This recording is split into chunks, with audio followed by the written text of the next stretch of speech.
Mesdames, Messieurs, bonsoir. Dans l'actualité de ce soir, l'incendie à la décharge de Providence a été maîtrisé après une intervention de 9 heures.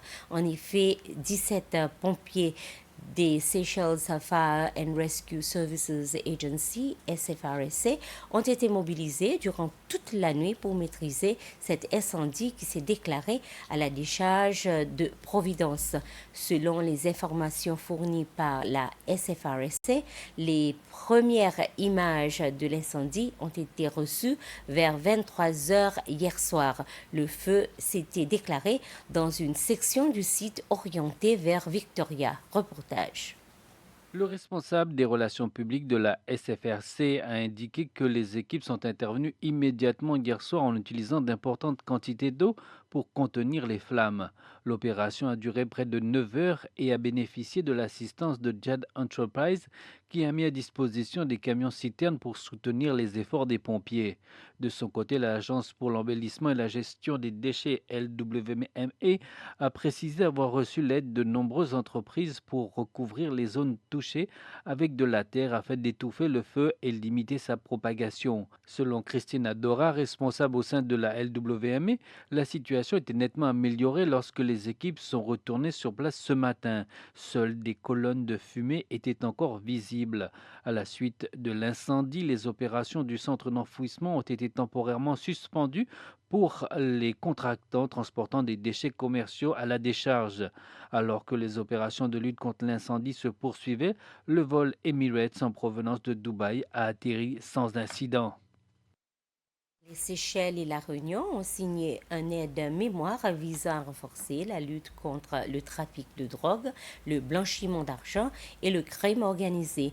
Le document a été signé par le ministre de la Sécurité intérieure et des Affaires civiles des Seychelles, James Camille, et le préfet de la Réunion, Patrice Latron, lors d'une cérémonie organisée à l'hôtel de préfecture à Saint-Denis-la Réunion. Le président Patrick Emini a assisté à la signature de cet accord qui s'inscrivait dans le cadre de sa visite officielle de 3 jours à la Réunion. En vertu de cette aide-mémoire, les deux parties sont convenues de renforcer leur coopération à travers l'échange des renseignements opérationnels ainsi que la mise en place de formations spécialisées, d'une assistance technique et d'échange d'experts.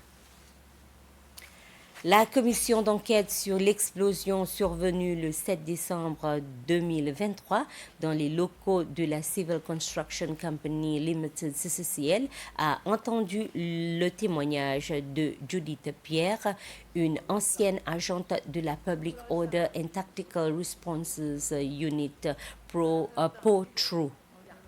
Première témoin appelée à comparaître lors de cette séance, Madame Pierre a indiqué avoir servi au sein de la police pendant 24 ans. Elle a précisé qu'entre 2018 et 2020, elle avait été affectée principalement sur le site de la CCCL et dans sa déposition, elle a expliqué que le POTRU était responsable de la garde de clés de conteneurs où étaient entreposer les explosifs et autres matériaux utilisés pour les opérations de dynamitage dans la carrière. Selon son témoignage, un employé mauricien de la CCCL détenait une seconde clé et l'ouverture du conteneur nécessitait la présence des deux clés, celle conservée par POTRU et celle détenue par l'employé de l'entreprise. Le programme L'Hospitalité et la Fierté CCL constitue la principale initiative du gouvernement pour promouvoir l'excellence du service et renforcer la qualité de l'accueil dans l'industrie touristique séchelloise. Déclaration de la ministre responsable du tourisme, Amanda Murstin, lors de la séance de questions à l'Assemblée nationale. La ministre répondait à une question du député de Rivière-Anglaise, Andy Labonté, qui souhaitait savoir si son ministère envisageait de réintroduire des mécanismes de reconnaissance afin d'encourager un service de qualité reflétant l'hospitalité et la culture créole des Seychelles. La ministre Burstein a indiqué que cette approche est déjà mise en œuvre à travers le programme programme L'Hospitalité, la Fierté Cécile, lancé pour encourager et soutenir l'excellence du service dans l'ensemble du secteur touristique. Et voilà, nous sommes arrivés à la fin de ce flash. Merci de votre attention.